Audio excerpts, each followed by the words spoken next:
உங்ககிட்ட ஒரு விஷயம் கேட்கட்டுமா? ஒரு நாள் திடீர்னு உங்களோட எக்ஸ் உங்க எதிர்ல வந்து நின்னுட்டா, என்ன பண்ணுவீங்க? அதுவும் ரொம்ப நாளா பார்க்காத ஒருத்தர்.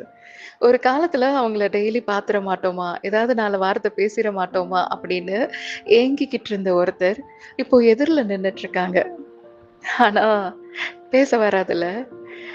"நல்லா இருக்கியா?" அப்படின்னு உண்மையாவே கேட்கணும். ஆனா, அதே நேரம் அத கேட்கிற அளவுக்கு நமக்கு உரிமை இருக்கா? அப்படின்னும் தோணும். ஒரு காலத்துல எல்லாமே அவங்கள பத்தி நமக்கு தெரிஞ்சிருக்கும்.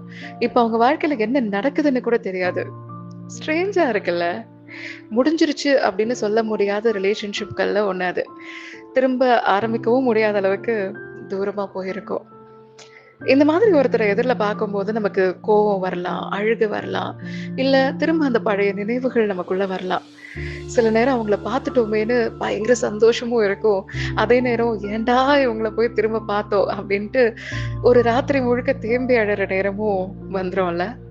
ஏன்னா, சில பேர நம்ம மறந்துட்டோம் அப்படின்னு நெனச்சு கடந்து போய் வாழ்ந்துட்டு இருப்போம். ஆனா, எதிர்ல பார்த்த அந்த ஒரு நிமிஷம் நம்ம மனசுக்குள்ள எதுவுமே மாறல அப்படின்னு நமக்கே கண்ணாடி போட்டு காட்டும். ஒரு காலத்துல நமக்கு ரொம்ப நெருக்கமானவங்க, இப்போ எதிர்ல நின்னாலும் என்ன பேசுறதுன்னே தெரியாம போயிடும். அப்படி ஒரு சிச்சுவேஷன்ல உங்களோட எக்ஸ நீங்க பார்த்தா, வாட் வில் யூ டூ? என்ன பண்ணுவீங்கன்னு மறக்காம கமெண்ட் பண்ணுங்க.